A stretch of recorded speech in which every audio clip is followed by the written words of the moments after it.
What answer you got for this? Are you there?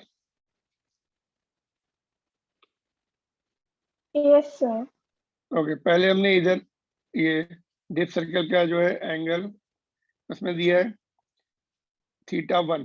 इस दूसरे plane में suppose alpha angle बना रहे हैं वहां पर, उसमें del1 इज θ1। यहाँ पे θ1 एंगल दिया तो will take θ1 and actual angle of dip is theta. तो यूजिंग दिस फार्मूला कल जो हमने पढ़ा था 10 del dash is equal to 10 del upon cos alpha. तो डेल डैश कितना दिया है θ1, यहाँ से हमें ये रिलेशन मिलेगा θ1 और del is given theta divide by cos alpha है ना। यहाँ से cos अल्फा मिल जाएगा, cos alpha is equal to 10 theta divide by 10 θ1। ठीक है, और दूसरे प्लेन में इस वाले प्लेन में which is 90 degree to the first plane, तो अगर ये अल्फा है तो मैग्नेटिक मेरिडियन के साथ इसका एंगल 90 माइनस अल्फा आएगा। In other plane, in other case, in second case angle क्या आएगा cos 90 minus alpha. cos 90 minus alpha will be, उसमें अपरेंट एंगल कितना है, एक्चुअल एंगल तो थीटा ही है, अपरेंट एंगल इज θ2, तो ये साइन हो जाएगा cos 90 minus alpha is sine and right hand side तो सेम रखते हैं, सेम रहेगी यही वाली 10 थीटा अपॉन 10 θ2। स्क्वायर करके ऐड कर दो equation 1 and equation 2, 1 square plus 2 square, ये आ जाएगा sine square alpha plus cos square alpha. यहाँ पे आएगा 10 square theta upon 10 square theta 1 plus 10 square theta upon 10 square theta 2। तो ये तो 1 हो गया और 10 थीटा को इधर ले आओ 10 स्क्वायर थीटा को, तो ये आ गया आपका answer. This is your answer 10 square theta 2। तो ये आंसर है, इसके साथ मैच कराना है तो रेसिप अपने कॉट में कन्वर्ट हो जाएगा। ये कॉट स्क्वायर, ये पहला वाला टर्म हो जाएगा cot square 1/10 theta cot theta, ये cot square theta 1 plus cot square theta 2। ठीक है, कौन सा ऑप्शन मैच कर रहा है? कॉट वाले दो ऑप्शन है, एक में प्लस एक माइनस है, ए वाला ऑप्शन मैच कर रहा है। Clear? So this is again useful for JEE and NEET, not for the board's examination. All right.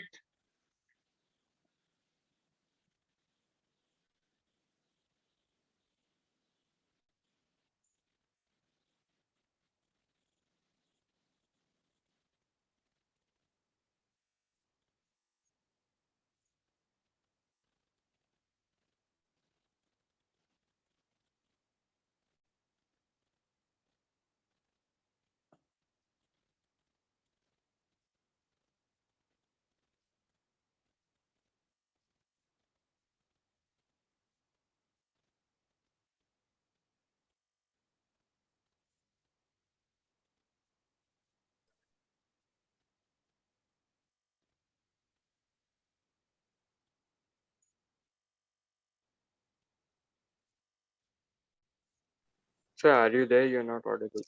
Yeah, hello. Yeah. Yes, ma'am, I'm there. Just let they're noting. Done? Yes, sir. Okay.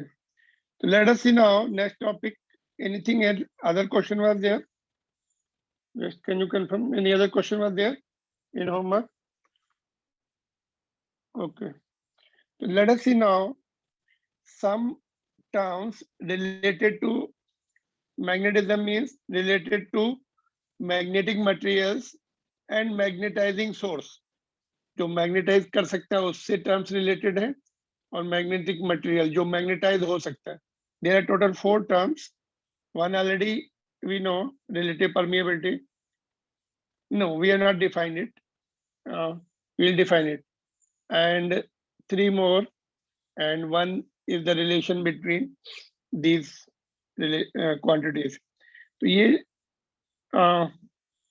Properties, इसके ऊपर भी questions आते हैं. Let's see what is that. तो जैसे हमने electrostatics में क्या सीखा था, डायलेक्ट रिलेटिव परमिएबिलिटी, है ना, क्या था वो? Permeability of material divided by permeability of vacuum. Similarly here also, I mean ये परमिटिविटी था, यहाँ पर परमिएबिलिटी है which is denoted by mu. तो one term is similar to that. तो सपोज पहला टर्म क्या, relative permeability of material. Suppose ये कोई रॉड है ना, जिसकी रिलेटिव परमिएबिलिटी हमें डिफाइन करनी है, म्यू आर. उसकी परमिएबिलिटी म्यू है, वैक्यूम की परमिएबिलिटी म्यू नॉट है. तो परमिएबिलिटी का ratio, permeability of mu, permeability of material divided by permeability of vacuum. They are the magnetic constant. They indicate how much they can get magnetized, है ना. तो ये उनका magnetic constant है. This indicating, these terms indicate how they respond to the magnetic field inside them. How much change of magnetic field will be there अगर they are kept in the magnetic field lines. कितनी magnetic field बढ़ जाएगी या घट जाएगी, क्या होगा. तो दे आर मैग्नेटिक कांस्टेंट, है ना. तो if mu is the permeability of material, mu not is that of vacuum, तो relative permeability is the ratio of both. तो यहाँ पे देखो मैंने लिखा हुआ ऑलरेडी. तो it is the ratio of, just फार्मूले को एक्सप्लेन कर सकते हैं आप, है ना. I have not written the definition, you can just define it with the formula. Ratio of permeability of material, जिसकी हमें रिलेटिव परमिएबिलिटी एक्सप्लेन करनी है. सिंबल क्या रहेगा इसका, म्यू आर. सॉरी, म्यू, हाँ म्यू आर, ये मैंने एप्सिलॉन आर लिख दिया, बहुत ठीक है. तो it is ratio of permeability of material divide by permeability of vacuum. Unit क्या होगी म्यू आर की, रिलेटिव परमिएबिलिटी की no unit, because they will have identical unit, will get cancelled. And mu r for iron is very high. Iron का जो है, it is of order of 1000, जिनको iron को ferromagnetic material बोलते हैं. All ferromagnetic materials will have quite high value of this relative permeability. Their magnetic behavior is very strong. Iron, nickel, cobalt, ये सब ferromagnetic material होते हैं. They have a large value of, but relative permeability of diamagnetic material is less than 1. Vacuum का कितना होगा? How much will be for vacuum? Mu r will be 1 for vacuum, है ना, क्योंकि ऊपर भी म्यू नॉट आ जाएगा, नीचे भी म्यू नॉट आ जाएगा. तो 1 फॉर वैक्यूम, है ना. नीचे लिख सकते हैं यहाँ पर, mu r is equal to 1 for vacuum. जैसे relative permittivity 1 was for vacuum, similarly here also permeability, relative permeability will be 1 for, क्योंकि वैक्यूम से ही तो रिलेट कर रहे हैं. वाटर की रिलेटिव डेंसिटी कितनी होती है, 1. वाटर को वाटर से ही जब हम रिलेट करेंगे 1 हो जाएगी, वो रिलेटिव डेंसिटी होती है. यहाँ पर रिलेटिव परमिएबिलिटी है. एंड इलेक्ट्रोस्टैटिक्स में रिलेटिव परमिटिविटी होती है. Getting this point, so you have to remember this formula. अगर आपको वो दिया है मटेरियल की, जैसे आयरन की ये दी हुई है 1000 दी है या क्लोज टू 1000, तो उसकी परमिएबिलिटी मिल जाएगी. म्यू नॉट को इधर शिफ्ट कर देंगे. म्यू नॉट इज नोन, है ना. म्यू नॉट कितना होता है भाई साहब, how much is the mu naught, बोलिए. 4.10 remember? to the power minus 7. कितना? 4.10 to the power minus 7. 4 pi into 10 to the power minus 7 SI unit. Unit भी लिख सकते हैं. यूनिट जो अगर लिखना है, B equal to mu not NI होता है, B का टेस्ला होता है, और NI, N का क्या होता है, पर मीटर, ऊपर आ जाएगा, I का एम्पियर. ऑलराइट, तो दिस इज वन टर्म. ऐसे ही 3 और टर्म सीखने वाले हैं हम लोग. देखो, next one is magnetization of material, और सिंपली कभी कभी ओनली मैग्नेटाइजेशन लिखते हैं. Magnetization is what, it is of any magnetic material like iron, copper, जो भी अपने कंडक्ट, जो भी अपने मटेरियल्स हैं, आपने जो भी एलिमेंट्स पढ़े, they can be called magnetic materials. Now उनका मैग्नेटाइजेशन क्या, how do we define the magnetization? By the name itself you can just identify magnetization, getting magnetize. कोई मटेरियल कितनी इजीली मैग्नेटाइज होगा, उसका magnetization is more. Ability to get magnetize by material. For example, iron has got more magnetization than copper and aluminum. तो ability to get magnetized, but इससे आपको marks नहीं मिलेंगे. Marks मिलेंगे उसका जो फार्मूला बेस्ड डेफिनेशन है उससे. तो फार्मूला बेस्ड डेफिनेशन क्या है? Let's see. Magnetization of sample is net dipole moment per unit volume. उसमें नेट डायपोल मोमेंट कितना इंड्यूस हुआ है ना, उसको हमने मैग्नेटाइज कर दिया सब. तो net dipole moment per unit volume divide by its volume. तो more magnetic dipole moment per unit volume, more will be the magnetization. तो फार्मूला कैसे लिखेंगे? Formula dipole moment divide by volume. Let's see, let's write the formula. जो magnetization is net dipole moment, dipole moment को small m से represent कर रहे हैं, divide by volume. तो यूनिट क्या होगी इसकी? डायपोल मोमेंट की यूनिट क्या है? Ampere metre square divide by volume metre cube. तो एम्पियर पर मीटर बचेगा. तो unit of magnetization of any material is ampere per metre. और सपोज ये हमने ये मैग्नेटाइज करा दिया, किसी रॉड को हमने मैग्नेटाइज करा दिया, मैग्नेट बना दिया मैग्नेटाइज करा के ना. तो उसका मैग्नेटिक डायपोल मोमेंट क्या होता है? QM into 2L divide by volume, volume area of cross section into its length. Length 2L ले रहे हैं तो 2L लेंगे हम यहाँ पर. तो 2L विल गेट कैंसल. यहाँ पे हमने एज्यूम किया है, क्या किया है कि जो मैग्नेटिक चार्जेस हैं जिनको पोल डिस्टेंस भी बोलते हैं, they are at the ends पे एज्यूम कर दिया है. Practically they are slightly inside, nobody knows how much inside. उसकी एग्जैक्ट लोकेशन नहीं पता रहता है, बट फिर भी that point is not there in NCERT book. They are assuming they are at the ends. तो ये 2L हो जाएगा, वॉल्यूम में भी लेंथ में भी 2L will get cancelled. It is the ratio of pole strength of the magnet जो material में प्रोड्यूस हुई है divide by it's area of cross section. तो ये कभी न्यूमेरिकल्स में काम आ सकता है, और this is the actual definition. Clear? तो आयरन, निकल, cobalt, they have got high value of magnetization as compared to copper and what is called aluminum, etc., which are termed as a diamagnetic material and paramagnetic material, जो हम आगे पढ़ेंगे, classification of magnetic material. Okay, so this is the second term. Both are clear?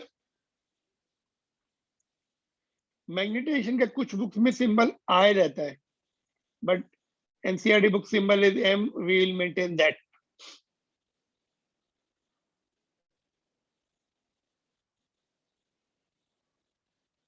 Note down. ठीक है, दोनों terms clear हो गए आपको?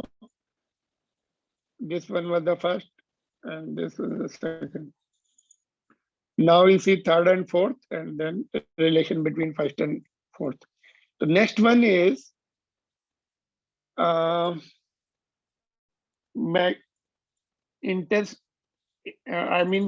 magnetic intensity. We call it magnetic intensity. So can you predict what can be the magnetic intensity? देखो, electrostatics में electric field and electric field intensity both are same है ना. इलेक्ट्रिक फील्ड इंटेंसिटी को ही हम लोग इलेक्ट्रिक फील्ड बोलते हैं, but here they are different. Magnetic field is different and magnetic intensity is different. So magnetic intensity is related to the source of magnetic field. जो magnetic field produce करता है उसके बारे में ही है, but it is not the magnetic field, it is something else. ठीक है, magnetic intensity is related to source, magnetic intensity of source बोल सकते, मैग्नेटिक इंटेंसिटी ऑफ सोर्स यहाँ पे लिख दो।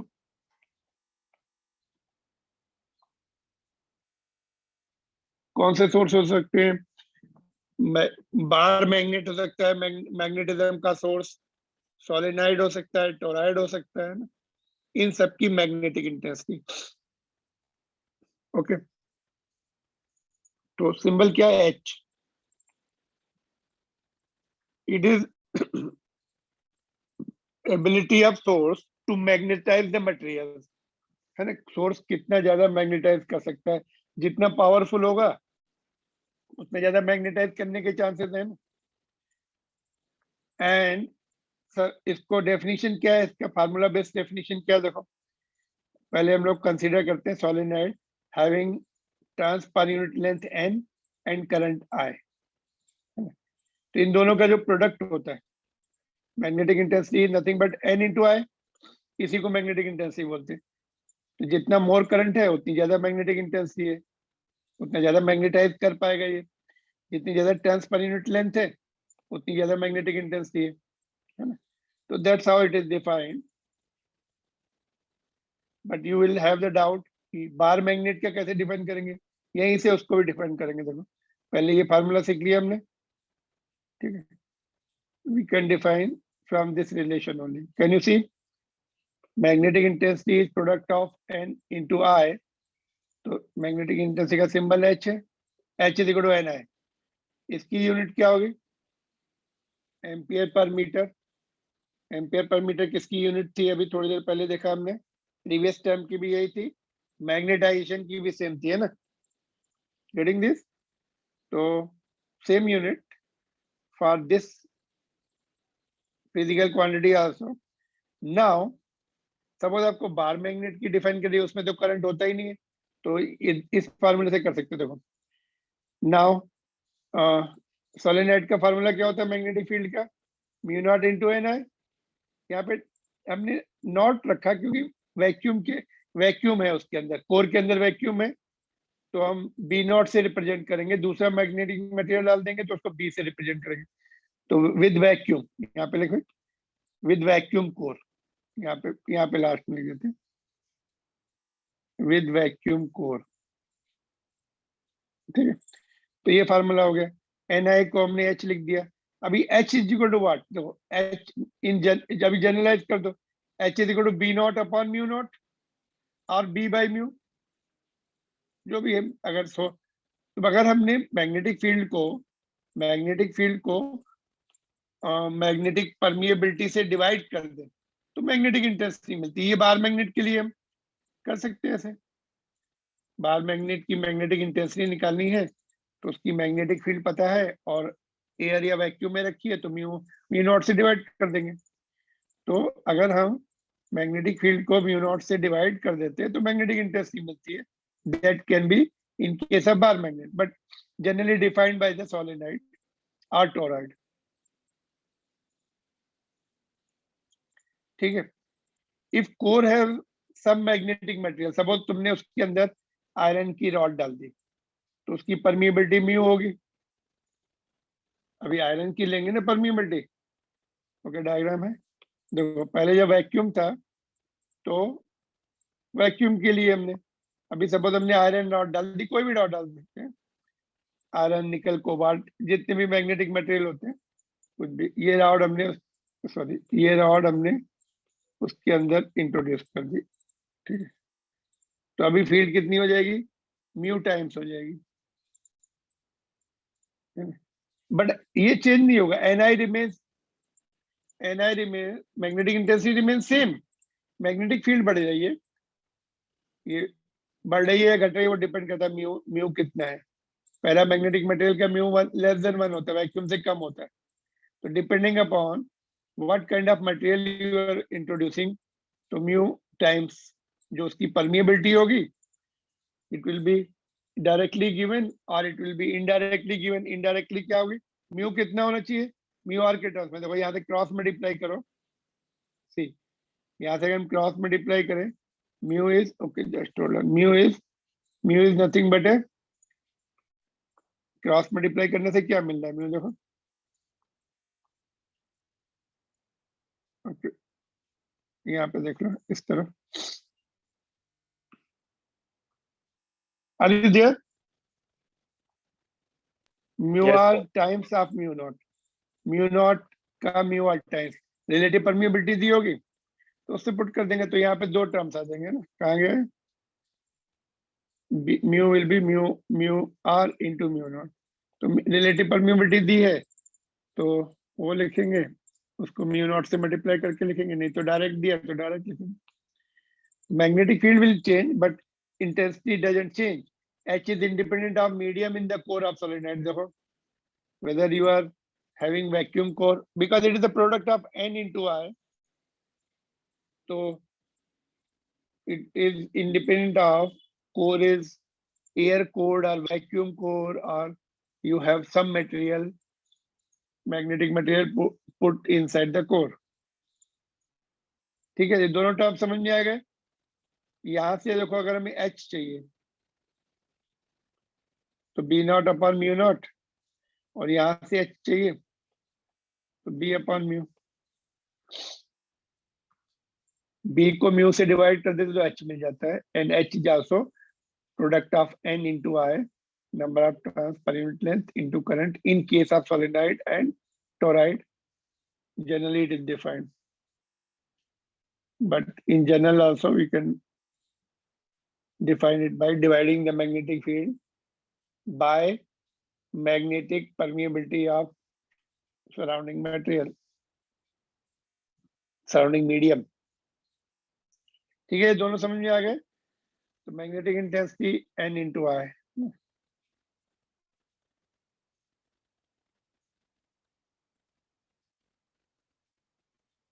थर्ड वन इज, इन दोनों का रेशियो है, अब बस यही तीनों है अभी, इनके रिलेशन सेकेंड एंड इनका जो रिलेशन है सेकेंड एंड थर्ड का, that is magnetic susceptibility. It is the ratio of, second term में क्या पढ़ा था, ratio of the magnetization, that is M divide by magnetic intensity H। इसमें सीक्वेंस में कभी कभी गड़बड़ होती है, H/M है कि M/H है, तो इसको रिकॉल करने के लिए जब क्रॉस मल्टीप्लाई करें M एंड ये H, बोथ ससेप्टिबिलिटी का जो सिंबल है और H both are similar looking, H को कॉम्प्रेस कर दो तो ऐसा बन जाएगा बीच में से।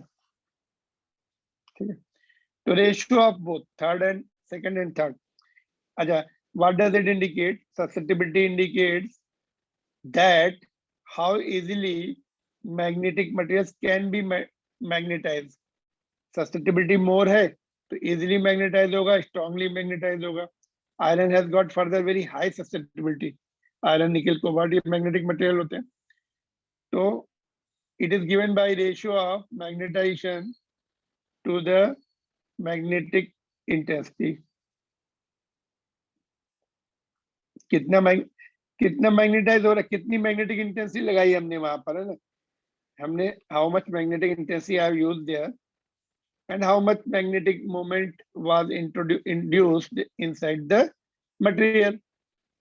तो कॉमन सेंस से बोल सकते हैं भाई, हमने high high high magnetic moment produce हो रहा है गिवन इंटेंसिटी के लिए तो more susceptibility, low magnetic moment induce हो रहा है उसके अंदर तो low susceptibility. Copper and aluminium, इनके अंदर बहुत कम मैग्नेटिज्म प्रोड्यूस होती है ना। अप्लाइड फील्ड जो अप्लाइड मैग्नेटिक इंटेंसिटी के लिए magnetic dipole moment induce is very very low, तो उनकी कम होती है ससेप्टिबिलिटी। आयरन, निकल, cobalt, they have got very high value of susceptibility, they are completely magnetized with the applied field which is given by applied intensity we can say। देखो यहाँ से cross multiply कर रहे हैं, ससेप्टिबिलिटी एंड इंटेंसिटी दोनों के symbol similar looking है। H को थोड़ा कंप्रेस कर दो वो भी ऐसा दिखेगा। नो यूनिट ऑफ ससेप्टिबिलिटी, ठीक है। सेकेंड एंड थर्ड का जो रेशियो था टर्म का उसको ससेप्टिबिलिटी बोलते हैं। एंड फर्स्ट एंड फोर्थ के रिलेशन को भी डिराइव करते हैं। फर्स्ट क्या था, म्यू आर है ना, और ये फोर्थ है ससेप्टिबिलिटी। इन दोनों के बीच में ओनली वन का डिफरेंस होता है। कौन बड़ा है देखते क्या है, which one is bigger, only difference of one, है ना। ये इनका mu r difference mu susceptibility of any material is one. तो इसको डिराइव करते हैं इसके रिलेशन को, फर्स्ट एंड फोर्थ को। तो उसके लिए एक और फार्मूला सीखना, एक और हमें पॉइंट सीखना पड़ेगा। पहले देखो, हमने एक रॉड ले ली, एक मैग्नेटिक मटेरियल की रॉड ले ली है ना, उसको सोलेनोइड के अंदर रख दिया है। तो सोलेनोइड की फील्ड पहले बी नॉट थी, है ना, और बाद में कितनी फील्ड हो जाएगी, mu not times of M. उसका मैग्नेटाइजेशन कितना है, उसका म्यू नॉट टाइम्स हो जाएगी। It will change, and will become mu naught times of m। ठीक है।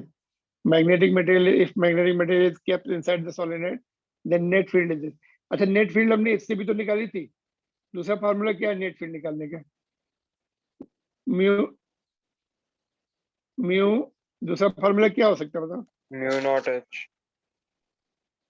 और नहीं, म्यू नॉट एच नहीं, बी जो है mu times of N I होता है ना, और म्यू क्या होता है, mu r times of mu not N I, है ना। ये इसकी वैल्यू पुट कर दी, तो B is equal to mu r times of B not, है ना। इससे भी निकाल सकते हैं, म्यू आर दिया है तभी भी फील्ड, फाइनल फील्ड आ जाएगी। और अगर हमें मैग्नेटाइजेशन दिया है रॉड का, तो इससे निकालनी पड़ेगी हमें। रिलेटिव परमिएबिलिटी दी है तो इससे निकालनी पड़ेगी, है ना। ये भी तो फील्ड चेंज हो जाती है, मतलब म्यू आर टाइम्स हो जाती है। तो ये अदर फार्मूला है, ठीक है, तो ये हटा देते हैं। इसको यूज करके हम म्यू आर एंड ससेप्टिबिलिटी के बीच में रिलेशन निकालते हैं। तो let's see relation between first and fourth term. देखो, ठीक है, तो यहां से देखते हैं, ये हम इसको यूज करने वाले हैं, ये पॉइंट का।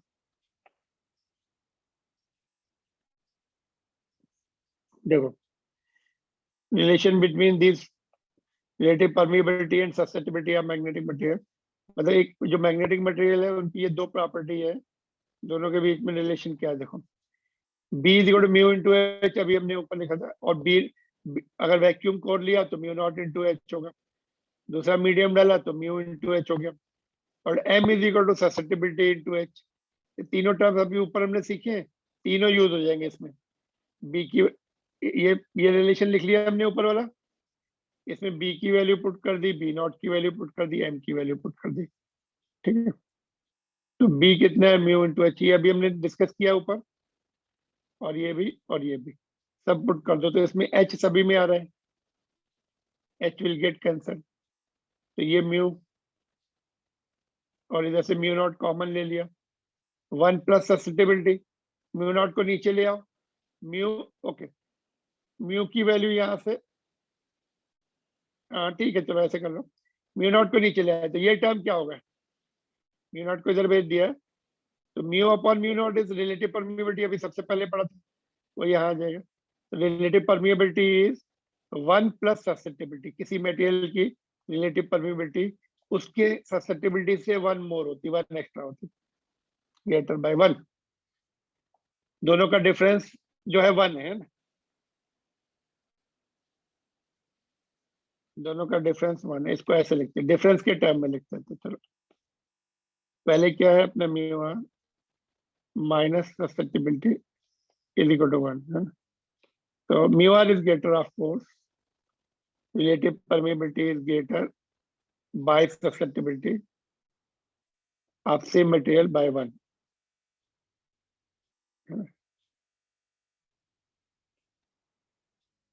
All right, डिफरेंस 1 है। ठीक है, तो ये हमने 3 टर्म सीखे और उनके बीच के रिलेशन देखे। 3 टर्म्स कौन कौन से थे? Relative permeability and magnetization and magnetic intensity, और उनके बीच में बाकी 2 टर्म्स में हमने क्या सीखा, उनके बीच में relation.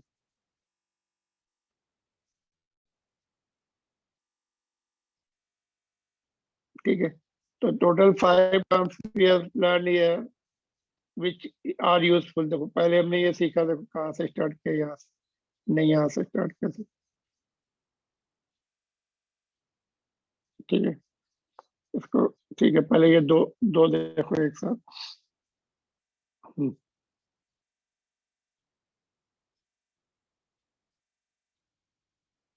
No doubt in this?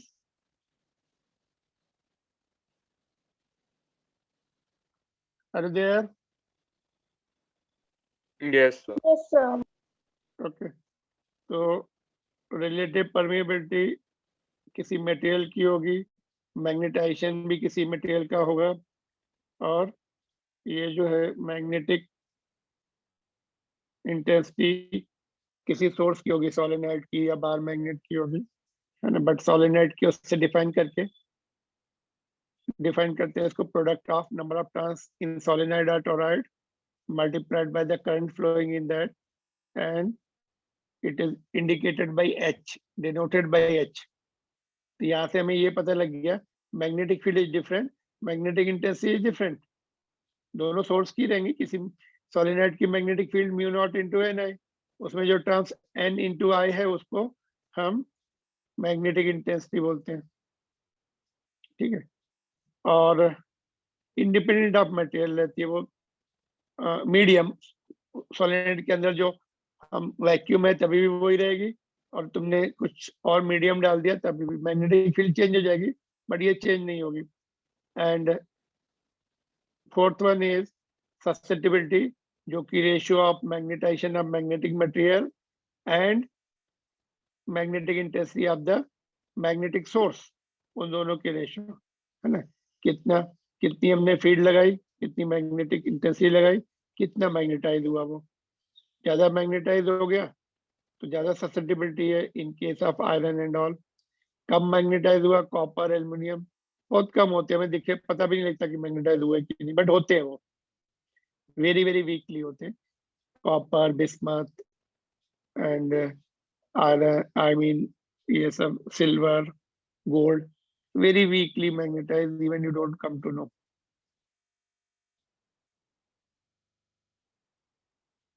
Alright, और मैग्नेटिक फील्ड चेंज हो जाती है सॉलिड के अंदर अगर मैग्नेटिक मटेरियल की रॉड रख दे। कितनी हो जाती है? वैक्यूम में जितनी है plus mu not times of magnetization of that material. इस रॉड का एम है, इस रॉड का मैग्नेटाइजेशन क्या है? M.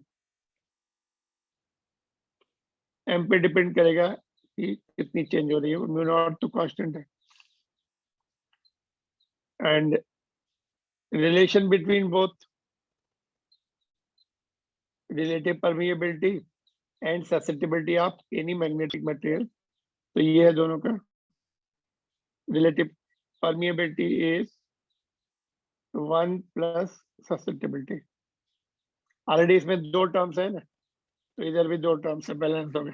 1 plus susceptibility mu r, r subscript है, दो लेटर से हम रिप्रेजेंट कर रहे हैं। राइट साइड में भी 2 टर्म्स आ गया उसमें।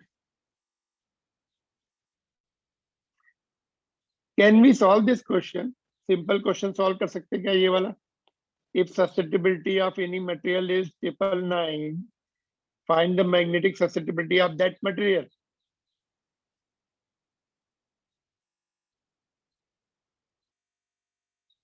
नहीं, sorry, magnetic hold on. Find the magnetic permeability of that material.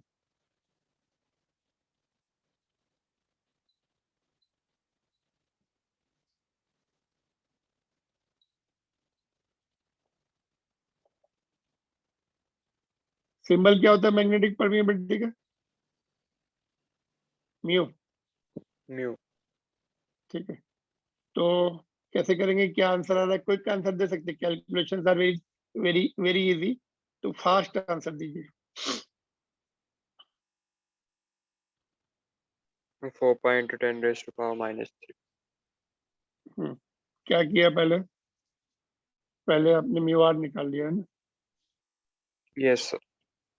1 plus sustainability 1 plus 999, तो 1000 आ गया, 1000 को 10 पर 3 लिखे, नो यूनिट। उसके बाद क्या किया, फिर mu is equal to mu r into mu naught. Mu naught से मल्टीप्लाई कर देंगे तो हमें, So 10 raised to क्योंकि power minus 4 है actually. हाँ हाँ माइनस, अच्छा यस,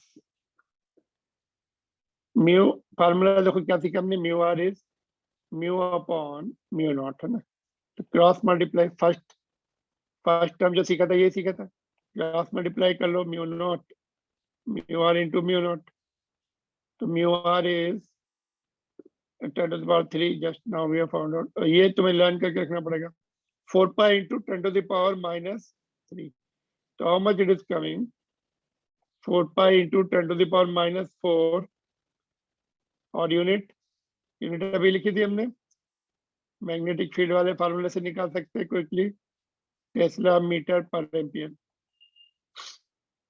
ठीक है। Yes, sir. वो 4 pi into 10 raised to power minus 7. हाँ यहाँ पे देखो गलती से -3 लिख दिया हमने, -7 होता है ये, थैंक यू, ऑलराइट। तो ऐसे questions you can expect, because ये सब अपनी बुक्स में है, तो you can just expect this type of questions, but you have to remember the formulas correctly, terms के नाम करेक्टली याद होने चाहिए, काफी मिक्सअप हो जाता है इसमें।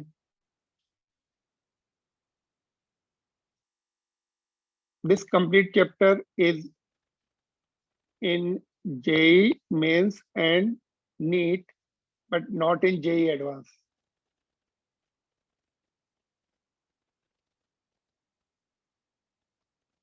ठीक है, आगे देखते हैं। देखो ये क्वेश्चन भी good question for practice for these formulas, solved example है वैसे तो, उसमें एक नया टर्म है ये वाला, मैग्नेटाइजिंग करंट, इसको उन्होंने कैसे कैसे डिफाइन करके कैसे कैलकुलेट किया है, उसी क्वेश्चन में ही डिफाइन किया और कैलकुलेट किया। Other points you can just find out, देखो permeability, relativity, mu r is given, current भी दिया है, I is equal to 2 ampere, n भी दिया हुआ है 1000 पर मीटर, सभी ऐसे यूनिट में दिया, तो h कैसे निकालेंगे बोलो, h is equal to NI है ना, h आ जाएगा, और m कैसे निकालेंगे, m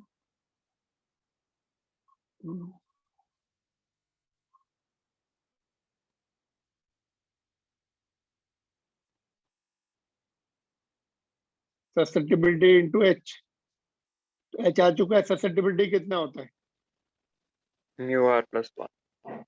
म्यू आर -1 है, Minus 1. Minus. म्यू आर हमारे पास दिया हुआ है, म्यू आर ही तो दिया ही है, तो ये भी आ जाएगा, b कैसे आएगा,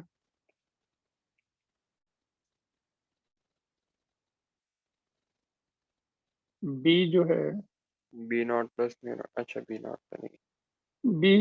बी से एच से भी आ जाएगा ना, म्यू इंटू एच होता है, एच फर्स्ट टर्म में निकाला है, और म्यू कितना है, mu not mu r into mu not, mu r दिया ही हुआ है तुम्हें।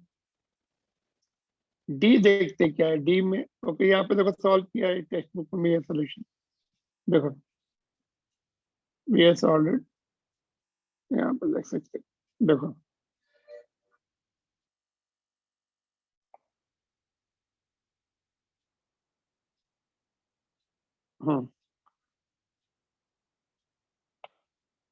ये फर्स्ट 3 पार्ट तो ही करते हैं ना, म्यू आर 4 दिया, I 2 दिया, एंड 1000 दिया, H equal to N I हो गया, तो ये 2000 आ गया, m is equal to mu susceptibility to h, तो ये आपकी आ गई क्लोज टू 8 इंटू 10⁵, 7.98 है, ठीक है। और बी की वैल्यू भी अभी हमने डिस्कस कर ली ना, mu not mu r into mu not into N I, सारी वैल्यू दी है, निकल आई। सी नहीं, ये सी था, है ना। डी वाला पार्ट देखते हैं, मैग्नेटाइजिंग करंट आई एम। तो मैग्नेटाइजिंग करंट का पहले उन्होंने डिफाइन किया, मैग्नेटाइजिंग करंट क्या होता है। Magnetising current is means extra current required to produce the same field with magnetic material. Magnetic material के साथ फील्ड कितनी है, 1 टेस्ला हो रही है, उसके लिए एक्स्ट्रा करंट कितना भेजना पड़ेगा। That's how they are defined. Magnetising current is the current, extra current to get the magnetic, to get the same field with vacuum। ये तो हमने मटेरियल के साथ सेम फील्ड प्रोड्यूस की, अगर वैक्यूम है तो एक्स्ट्रा करंट कितना भेजना पड़ेगा, है ना। तो यहाँ पर mu not into N I total कर देंगे, पहले से करंट कितना था आई, और आई जो एक्स्ट्रा करंट जो है magnetising current to get the same field with vacuum core. तो फील्ड कितनी है, 1 tesla, with magnetic material 1 tesla है। तो दैट पुट कर देंगे, एक्स्ट्रा करंट कितना भेजना पड़ेगा, करंट काफी हाई करंट भेजना पड़ेगा। सॉल्व करने के बाद 794 is very very high current, you know, to get the same field to with the vacuum core. Vacuum core के साथ अगर हम सेम फील्ड प्रोड्यूस करना चाहते हैं तो what is the extra current required. So this is all example, you can just follow your textbook। 10th problem है।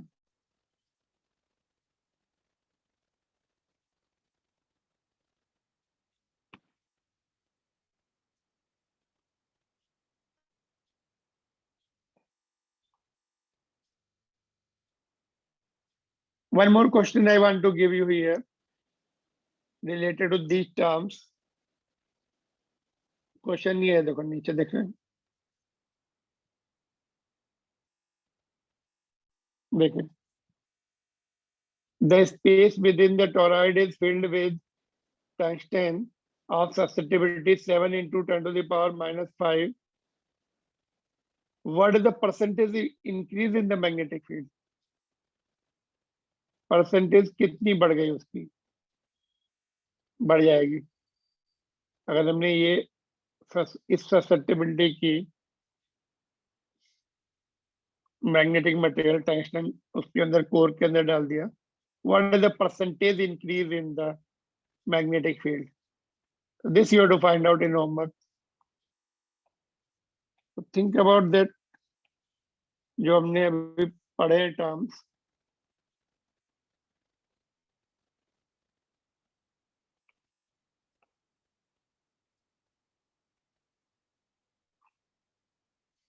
उसी में से आंसर आएगा उसका।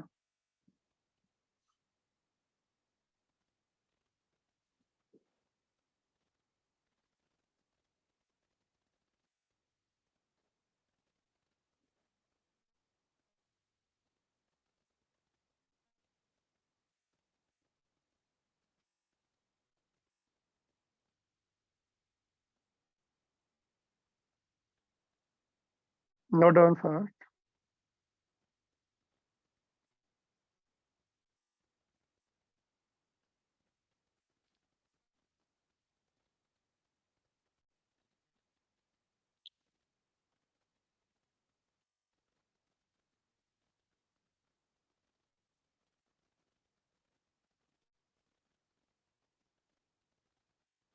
ठीक है, noted.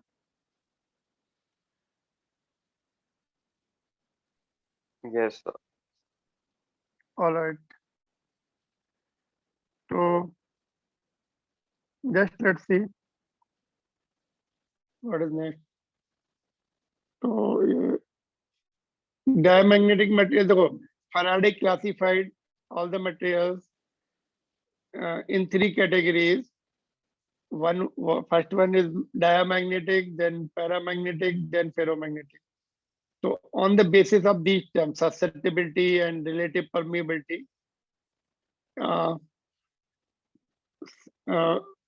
depending upon, means they all three will have highly different values of the susceptibility and relative permeability, particularly susceptibility and relative permeability. तो पहले उनको हम डिफाइन करेंगे, नेम देंगे उनको, नाम क्या है उनके, आई मीन कौन कौन से मटेरियल डायमैग्नेटिक है. डायमैग्नेटिक में क्या होता है, देखो diamagnetic, just let me see, we have few minutes remaining. तो diamagnetic materials are those materials जिनको अगर हम मैग्नेटिक फील्ड में रखें, सपोज बार मैग्नेट के पास लेके आए, suppose this is your bar magnet, diamagnetic material लेके आइए तो दूर भागता है वो. Y?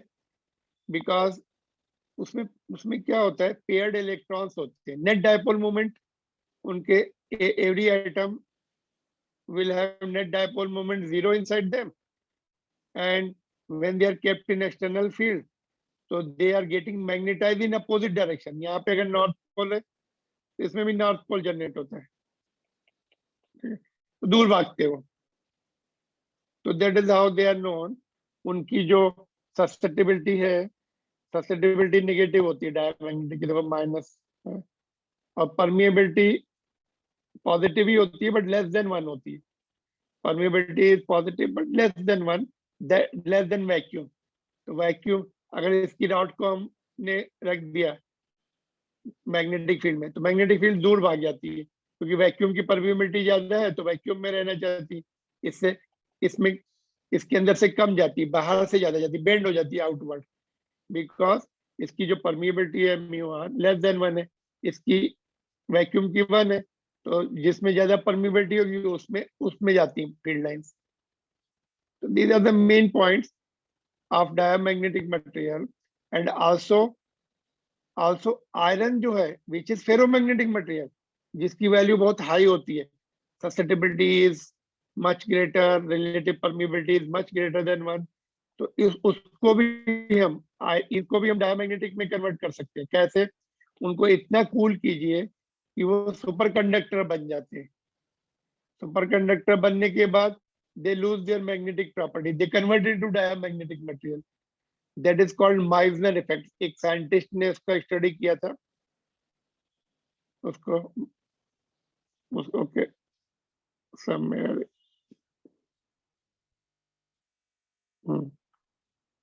Meissner effect we call it. वो आइडियल डायमैग्नेटिक बन जाते हैं.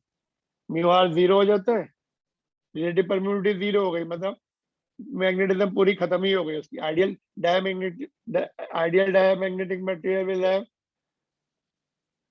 Equal to 0 relative permeability. उसको हम आर्टिफिशियली प्रोड्यूस कर सकते हैं, इन दोनों को, इनको और इनको कन्वर्ट करा सकते हैं आइडियल डायमैग्नेटिक में, by cooling it to their super such a low temperature they become superconductor, also they lose their other property. ठीक है, तो कल कर लेते हैं, फिर अभी टाइम नहीं. तो डायमैग्नेटिक मटेरियल के नोट्स दे दूंगा मैं, कौन कौन से मटेरियल होते हैं. ये बिस्मथ, कॉपर, लेड, सिलिकॉन, है ना, ये सब डायमैग्नेटिक में आते हैं. इनकी जो प्रॉपर्टी है, रिलेटिव परमिएबिलिटी वैक्यूम से भी कम है, तो फील्ड लाइंस इससे बाहर दूर भागती है इससे.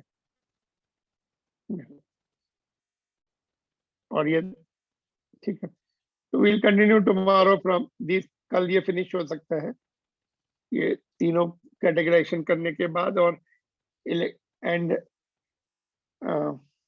कोर्सिविटी वगैरह भी देखते हैं. इसमें some more terms are there. Any difficulty so far? बोलिए, कुछ पूछना है आपको? आज हमने केवल इंपॉर्टेंट टर्म्स, रिलेटेड टर्म्स पढ़े हैं. इसमें कोई डाउट है? If it is there, just you ask. Otherwise, I am winding it. No problem. End कर दें फिर? Sir Yes, sir. सर